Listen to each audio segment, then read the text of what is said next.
오늘 이 말씀은 이 본문의 앞부분에서 예수님께서 무슨 말씀을 하셨는지 그 앞에 있는 부분들을 좀 살펴보는 것이 오늘 본문에서 정말 예수님이 뭘 말씀하시려고 했는가 하는 그 의미를 명확하게 캐치하는 데 도움이 된다고 봅니다. 오늘 본문 앞에 마태복음 7장 12절에 보면 그러므로 무엇이든지 남에게 대접을 받고자 하는 대로 너희도 남을 대접하라 이런 말씀하셨고요. 또 이어서 생명으로 인도하는 문은 좁은 문이다. 그리고 멸망으로 인도하는 문은 넓은 문이다. 15절에는 거짓 선지자들을 조심해야 된다. 이어서 좋은 나무는 좋은 열매를 맺고 나쁜 나무는 나쁜 열매를 맺는다. 열매를 맺지 않는 나무도 있는데 그런 나무는 찍어서 불에 던지게 된다. 그리고 21절에 나더러 주여 주여 하는 자마다 다 천국에 들어갈 것이 아니라는 것, 다만 하늘에 계신 아버지의 뜻대로 행하는 자라야 천국에 들어간다. 이런 말씀을 하신 다음에 오늘 본문에 그러므로 누구든지 나의 이 말을 듣고 행하는 자는 그 집을 반석 위에 지은 지혜로운 사람과 같다. 이렇게 말씀하셨어요. 두 종류의 집에 대해서 말씀하셨는데 하나는 그 기초를 단단한 돌, 반석 위에 지은 집, 또 하나는 기초를 모래 위에 놓은 집. 평범한 날씨에는 큰 차이가 없는데 25절에 보니까 비가 내리고 창수가 나고 바람이 불기 시작하면 이제 문제가 생기고 큰 차이가 드러나는 거지요. 여기에 큰 비, 홍수, 또 폭풍, 이건 심판에 관한 말씀입니다. 왜냐하면 앞에서 예수님께서 하신 말씀들이요, 멸망과 생명, 또 거기로 인도하는 넓은 문과 좁은 문, 나쁜 나무, 열매 맺지 않는 나무를 도끼로 찍는 것, 천국에 들어가는 것은 그 입장 허가는 주여 주여 하는 그 말에 의해서가 아니라 하나님 아버지의 뜻대로 행하는 사람이라고 하는 그 천국 입장 허가의 구분, 이런 것들로 볼 때 지금 예수님은 여기 큰 비, 홍수, 폭풍, 이거 종말의 심판에 대한 말씀으로 주신다는 것을 알 수 있습니다. 그러니까 오늘 본문의 말씀은 마지막 때 심판이 사실은 그 주제라는 거죠. 그 종말에 하나님께서 인정하시는 인생이 있고 인정하시지 않는 인생이 있다. 또 그것을 비유로 집에 비유했습니다. 마지막 때 하나님 앞에서 인생, 각기 집을 지은 인생으로 비유해 말씀하시고 결국에는 집을 잘 지은 사람, 또 못 지은 사람, 이렇게 구분된다는 거죠. 한마디로 말해서 우리는 각기 예수님 앞에서 믿음의 빌딩을 짓는 그런 인생이라는 거예요.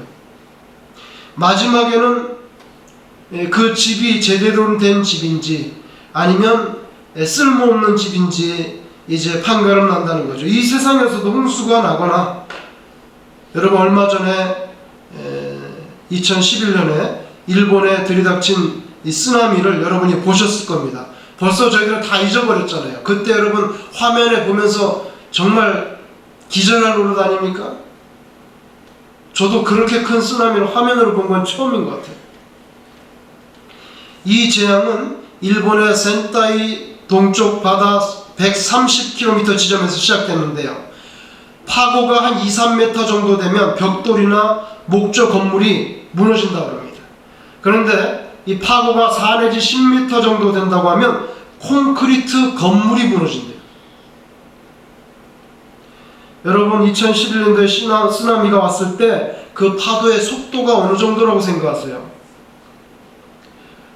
땅속에서 지진이 벌어져서 그 파동에 의해서 바닷물이 출렁거리는데 바닷물이 해안선에 도달했을 때 속도가 115km입니다.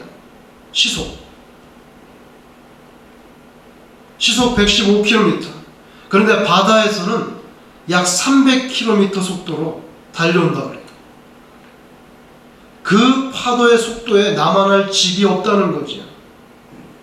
여러분이 화면에 보신 대로 그냥 집이 한 채 무너지느냐 안 무너지느냐의 그런 사건이 아니라 정말 도시 전체가 바닥 위에 다 떠가지고 물 위에 둥둥 떠다니는 것을 여러분이 보셨습니다. 오늘 본문이 시작하는 24절 그러므로, 그러니까 이건 결론이라는 거예요. 결론적으로 말하겠다 이런 뜻이죠. 무너지는 집과 무너지지 않는 집, 바로 우리 인생은 주님 앞에서 마지막에 이 두 종류 가운데 하나가 된다는 것입니다. 무너지는 집과 무너지지 않는 집, 그 차이는 어디에 있는가? 오늘 주님 말씀에 의하면 그것은 역시 그 집이 어떻게 어디 위에 세워졌는지 그 기초에 따라서 판가름 난다는 거죠. 지난 4월 1일에 뉴욕시 보건국에서 발표한 게 있어요. 그게 뭐냐면 앞으로 뉴욕은 소비자들에게 어떤 가공식품을 구입할 때에 그 식품 구성 성분을 보고 거기에 어떻게든지 소금이 적게 들어있는 그런 식품을 구입하도록 대대적인 캠페인을 벌이겠다는 거예요. 전철과 버스와 언론에 홍보해가지고 사람들이 먹을 거 살 때는 성분을 보고 조금이라도 소금이 적게 든 것을 사라고 그렇게 홍보함으로 생산업체들이 소금이 많으면 안 팔린다는 의식을 강하게 가져서 어떻게든지 소금을 줄여서 생산하도록 만들겠다는 거예요. 뉴욕 시민 10명 가운데 8명은 하루의 권장량 소금 1500mg보다 훨씬 더 많은 소금을 먹는다고 합니다. 그래서 혈압이 올라가고 심장병과 중풍이 뇌혈이 걸린다는 거죠. 하루 소금 120mg을 줄여나감으로써 92,000명의 사망을 연간 예방할 수 있다고 해요. 뉴욕에서만. 다시 말하면 뉴욕에서 소금 너무 많이 먹어서 1년에 소금 때문에 돌아가시는 분이 92,000명이라는 거예요. 그러면 또 그거 병 치료해 주려고 메디케어, 메디케이드 하는데 1년에 소금 때문에 들어가는 돈이 240억 달러라는 거예요. 그러니까 뉴욕시는 뉴욕 시민들의 건강 치료에 들어가는 이 어마어마한 재정 수가를 낮추기 위해서 사후 약방문이 아니라 아주 병이 발생하는 기본 체질을 변화시켜야 되겠다. 그러려면 소금 많이 먹지 말라는 거예요. 병이 난 다음에 치료를 하려니까 너무나 많은 세금이 들어가는 거죠. 아예 병이 나지 않는 쪽으로 길을 잡겠다는 거예요. 기초를 든든히 해가지고 그 집을 바로 짓겠다고 하는 좋은 접근이라고 생각해요. 건강도 기초가 중요하다. 바로 그 철학인 거죠. 여러분, 우리가 살고 있는 이 앞에 맨하탄이 있는데요.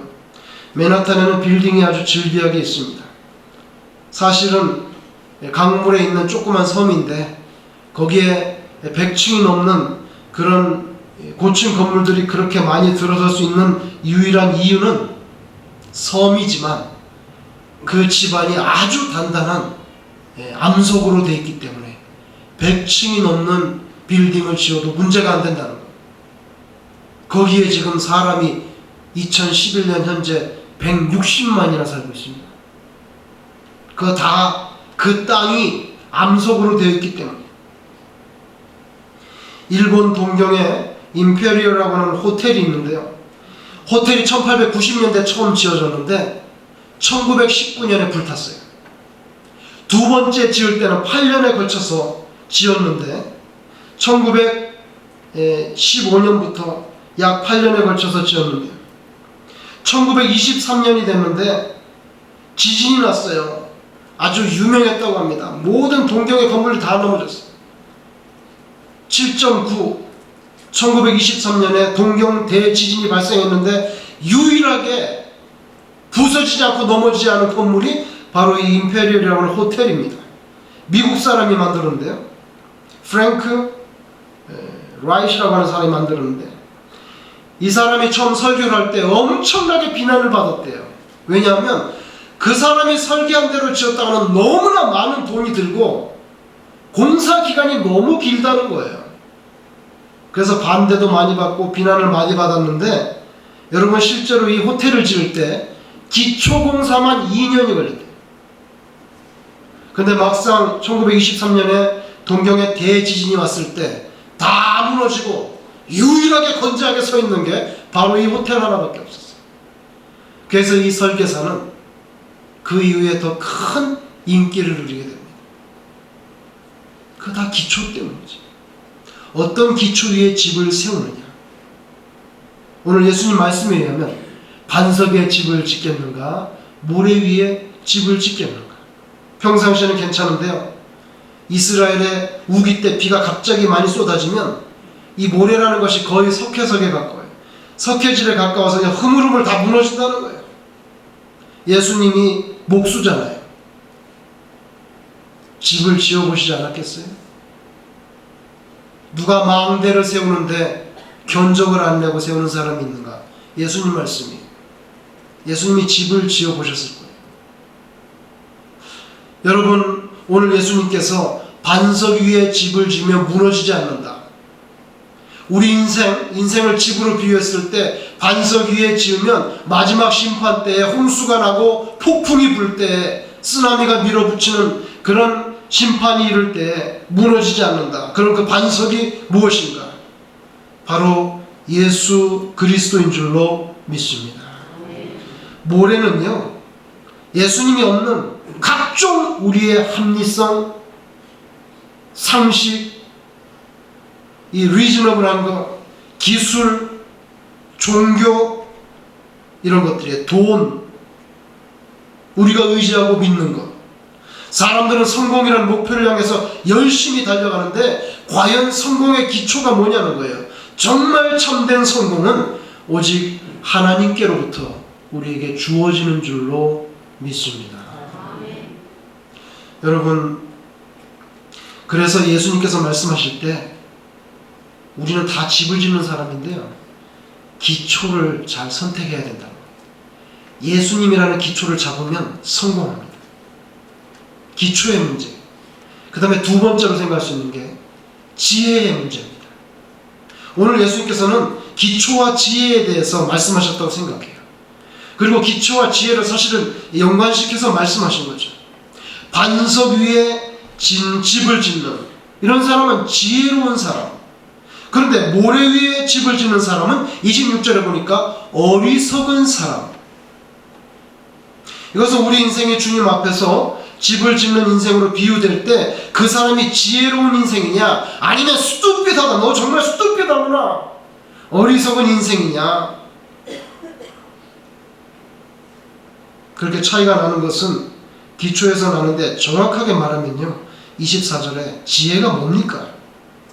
주님의 말씀을 듣고 행하는 것. 이게 지혜라는 거예요. 다시 말하면 지혜라는 것은 예수님의 말씀을 듣고 그것을 행함으로 옮겨나가는 것. 이게 지혜라는 거예요. 여러분, 하나님의 말씀도 중요합니다. 근데 그 말씀대로 사는 것, 행하면 더 중요하다는 거죠.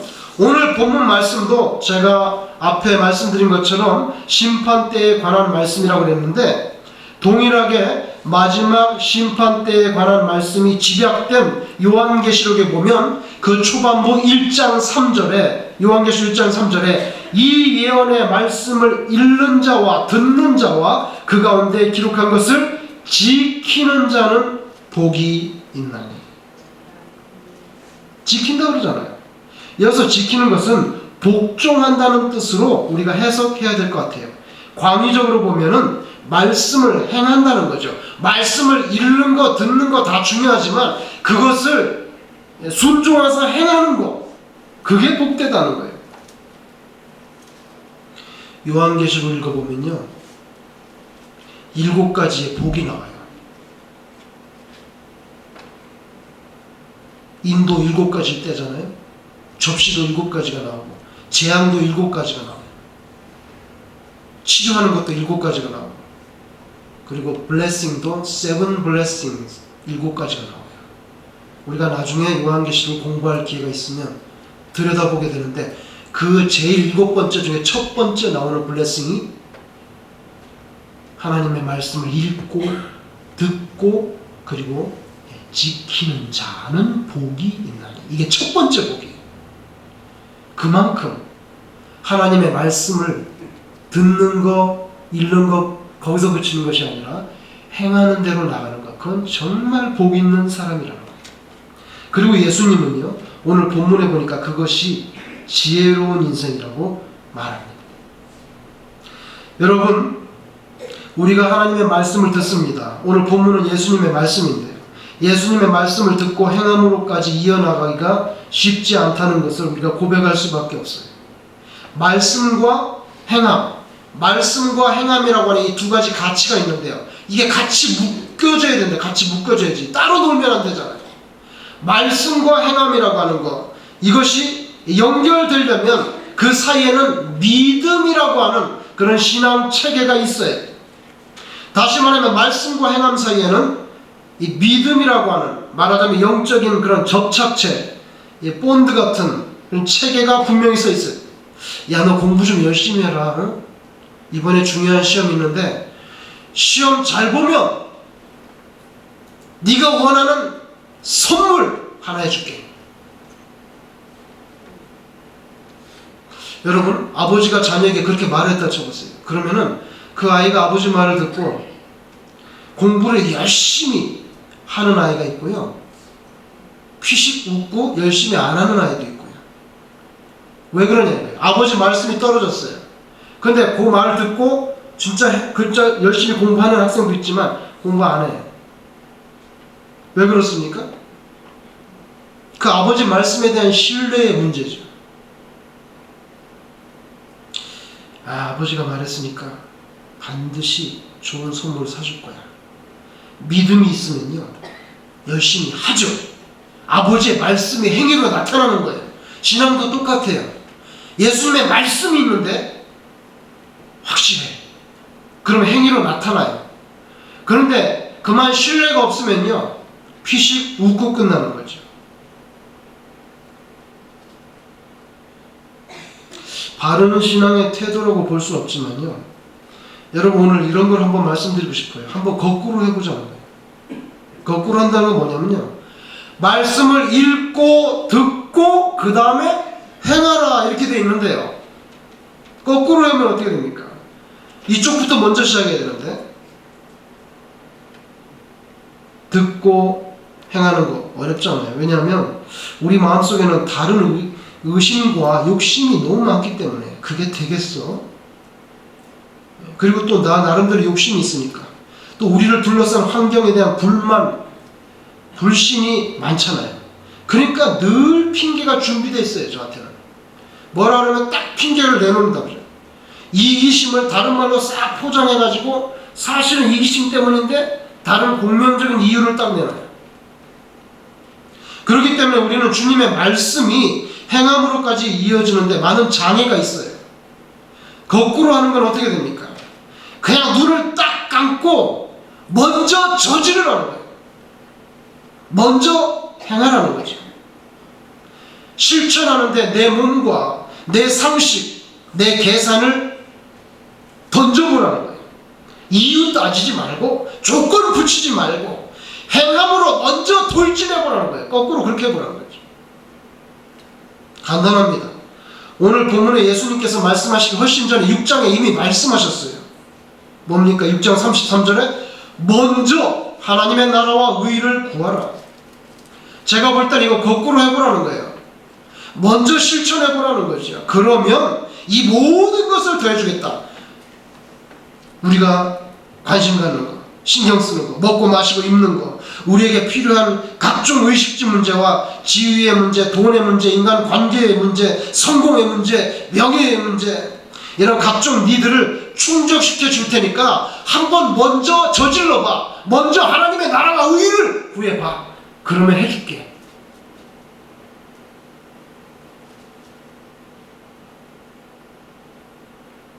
구약에 보면 이스라엘이 이집트에서 탈출합니다. 광야에서 40년 살다가 가나안 땅에 들어가야 되는데 요단 강가에 왔어요.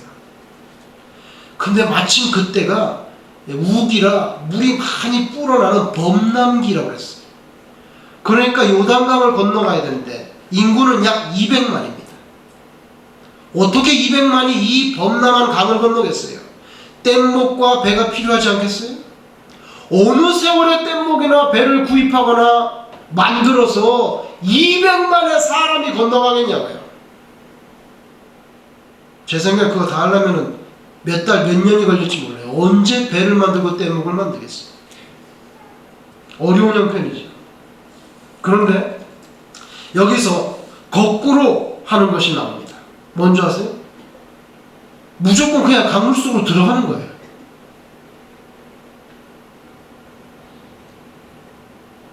행함에서 하나님께서 가나안 땅 준다고 약속했잖아요. 그럼 하나님 책임지겠지. 강을 건너야 들어갈 거 아니에요. 그럼 들어가. 행함에서 시작해서 거꾸로 하나님의 말씀의 확실함을 재확인하는, 거꾸로 쓰는 방법. 이스라엘이 그렇게 했어요. 그랬더니 요단 강물이 쫙 갈라졌어요. 홍해의 기적이 다시 일어났어요. 여호수아 3장 15절 16절에 보니까 요단강이 곡식 거두는 시기에는 항상 언덕에 넘치더라. 궤를 맨 자들이 요단에 이르러 궤를 맨 제사장들의 발이 물가에 잠기자 곧 위에서부터 흘러내리던 물이 그쳐서 사르단에 가까운 매우 멀리 있는 아담 성읍 변두리에 일어나. 물이 일어나요. 물이 일어나. 흘러내려와야 되는데 내려오지 않고 물이 일어난다는 거예요. 성경에. 물이 일어나서 쌓여버려요. 쌓이기 시작했어요. 이 얼마나 멋있는 번역입니까?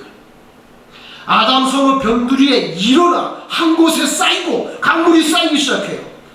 아라바의 바다 여매로 향하여 흘러가는 물은 온전히 끊어짐에 백성이 여리고 앞으로 바로 건널세요. 그죠? 거꾸로 하고 있어요. 무조건 들어가. 요단 강물이 여러분 갈라지고 난 다음에 강이 갈라졌네, 건너갑시다, 그거 아니었어요. 먼저 믿음을 가지고 뛰어드니까 하나님께서 물을 일으켜 세웠어요. 그래서 성경에 물을 일으켜 세워서 쌓았다 그래서 물을. 궤를 맨 제사장들의 발이 물가에 잠기니 곧 위에서부터 흘러내던 물이 그쳐서, 이렇게 되죠. 여러분, 우리가 모든 것을 다 따져보고 주님의 말씀에 순종하여 행하려 하니 세월이 다 지나가요. 그거 다 계산해봐야 되잖아요. 일단 남는 장사인지 계산해도 또 마지막에 의심이 들고, 그러다 보니까 인생 말년에 해야지 뭐. 인생 말년에 하려고 하는데 병이 들어요. 움직일 수가 없어요. 흐지부지 끝나는 인생이 되는 거죠. 모래처럼 스물스물 인생이 다 빠져나가요. 그렇게 돼요. 결단하고 뛰어들지 않으면. 왜냐하면 우리 인생은 되돌이킬 수가 없기 때문에. 그래서 우리가 뒤집어서 살아볼 이유가 있어요. 거꾸로 일단 일을 저지르는 거죠. 하나님의 말씀대로 먼저 행하여 요단강이 갈라지는 그 은혜를 보고, 야, 아브라함 때부터 약속하셨던 하나님의 말씀이 분명하네, 확증하는 거죠.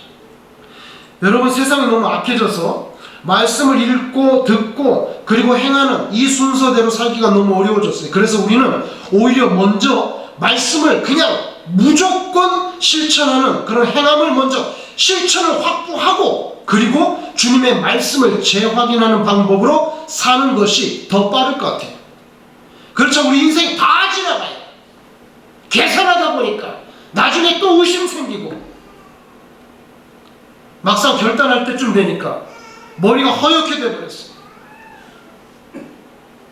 여러분, 얼마 전에 텍사스 대학 심리학의 한 연구팀이 재미난 실험들을 몇 가지 했는데 그 가운데 여러분에게 하나 소개하려고 합니다. 이 텍사스에 있는 심리학 연구팀이 실험한 것 가운데 이런 게 있습니다. 사람의 마음이라는 게 있잖아요. 사람의 마음이 몸에 의해서, 보통 뭐 마음을 먹으면 액션이 나오잖아요.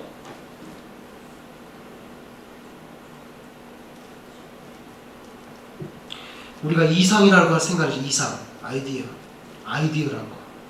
아이디어가 있고 그 다음에 이제 액션이 나와서 실체가 생겨요. 리얼리티가 생겨요. 그런데 텍사스 연구팀이 이 사람의 마음이라는 게 거꾸로 이 사람의 마음이 몸을 움직이는데요. 거꾸로 몸을 움직여서 마음이 어떻게 거꾸로 피드백을 받는가, 그런 실험을 한번 해봤는데, 예를 들면 남자들을 불렀어요. 젊은 청년들을 불러가지고 어떤 여자의 사진을 보여줬어요. 거기 어떤 여자가 있는데 사진을 보여주고, 당신 이 사진을 보고 이 여자가 얼마나 매력적인지 점수를 매겨라. 다 점수 매겼어요. 이렇게 다 점수를 매겼어요. 사진 한 장 보고. 그 다음에 사진 딱 놔두고 이 사람도 어디로 갔냐면 놀이공원으로 데려가가지고 거기서 제일 무시무시한 롤러코스터를 태웠어요. 그래가지고 아주 그냥 벌벌벌 떨만한 그렇게 무서운 롤러코스터를 태워가지고 한 바퀴 샥 돈 다음에 다시 내려왔어요. 내려온 다음에 다시 그 여자 사진을 보여주는 거예요. 아까 보여줬던 그 여자 사진을 보여준 다음에 이 여자가 얼마나 매력적인지 다시 점수를 매기라는 거예요. 그 결과가 어떻게 나왔냐면 전부 다 높게 나왔어요. 롤러코스터 타고 난 다음에 처음에 줬던 점수보다 월등하게 높게 나왔어요. 똑같은 사진이에요. 그럼 여러분, 변화라고는 지금 롤러코스터 한 번 탄 것밖에 없거든요. 근데 롤러코스터 탄 다음에 왜 전부 점수를 높게 줬냐는 거예요. 이인규 집사님 관심 있게 이렇게 쳐다보고 있는데 왜 그랬을까요? 이 연구팀의 결론이 뭐냐면요, 차이는 롤러코스터 한 번 탄 것밖에 없는데 롤러코스터 타고 나니까 이 사람들이 땀이 났다는 거예요. 너무 무시무시한 걸 타고서 땀이 나고 손에도 땀이 났다는 거예요. 결론이 뭔지 아세요? 자기가 정말 매력 있다고 생각하는 여자를 만나면 두근두근 되고 땀이 날 수 있다는 거예요. 남자들이. 이양희 장로님, 코를 만지는 거 보니까 맞다는 뜻인가요? 여러분, 근데 이 연구팀이 뭔지 아세요? 그래? 그 예쁜 여자를 만나면 땀이 나냐?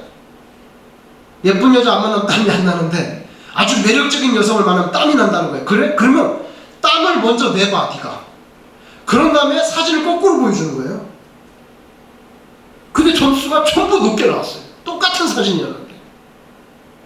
아, 이거 대단한 발상 아니에요? 사람 마음이 변화가 생겨서 땀이 나는데 땀부터 먼저 낸 다음에 거꾸로 마음을 움직이라는 거예요. 근데 그게 가능한가 실험했는데 여러 가지 시험에서 그게 가능한 걸로 밝혀졌고, 제가 여러분에게 하나만 소개한 거예요. 여러분이 먼저 액션을 하면 우리에서 내면에서 변화가 생길 수 있는 거죠. 오늘 주님의 말씀에 행함이 없으면 지혜가 아니라고 했어요. 그건 지식이에요. 오늘날 지식은 컴퓨터하고 책에 다 있어요. 성경에 보면 예수님이 하나님의 아들이라는 거, 그리스도라는 거 제일 먼저 알아보는 거 누구냐면 마귀들이에요. 마귀들이 예수님의 정체성을 제일 먼저 알아봐요. 그러면 마귀들이 지혜롭습니까? 마귀들이 예수님의 정체성을 먼저 알아봤으니 참 지혜가 있습니까? 그렇게 말하지 않아요. 왜? 마귀들이 예수님이 하나님의 아들인 거 알아봐도요, 예수님을 찬양한다든지 예수님을 배우기 위해서 따라간다든지 예수님을 사랑한다든지 그런 거 없잖아요. 그냥 예수님이 하나님의 아들이라는 팩트를 아는 거예요. 그건 지혜가 아니고 지식이에요. 우리가 가지고 있는 지식이 우리의 몸을 통해서 어플라이 될 때, 이게 실천적으로 행함으로 옮겨질 때 그게 지혜가 된다는 거예요. 오늘 예수님께서 간단하게 말씀했어요. 내 말을 듣고 그대로 실천하는 사람, 지혜로운 사람, 마지막 심판 때 무너지지 않는 사람. 여러분, 우리 인생이 그와 같이 읽고 듣는 것으로 끝나지 않고 실천할 수 있는, 하나님의 말씀대로 살 수 있는, 뛰어들 수 있는 그런 인생이 되기를 주의 이름으로 축원합니다. 하나님의 나라, 그 땅에 들어가기 전에 우리는 각자 이 세상에서 나름대로 우리가 신앙의 집을 지어갑니다. 한국말로 집을 짓는다 그래요. 여러분, 집을 만든다 그런 말 들어봤어요? 그런 말 잘 안 하잖아요. 집은 짓는다 그러죠. 밥을 만든다 그럽니까? 밥을 만들어요? 밥을 짓죠. 짓는다는 것은 단순히 제조하는 것, 그 이상이에요. 짓는다는 말 속에는 뭔가 인격적인 위임이 걸린다는 거죠. 그건 정성이 들어가고 마음이 쓰이는 거예요. 그래서 밥을 짓고 옷을 짓고 집을 짓고 신을 짓고 이름을 짓고 그리고 보금자리를 짓는다 하잖아요. 우리 인생 한 번밖에 없어요. 예수님 오늘 집을 지으라 하는 거예요. 제대로 된 집. 예수 그리스도라고 하는 그분의 말씀과 인격의 기초가 되는 확실한 신앙의 집을 지을 수 있기를 주님의 이름으로 축원합니다.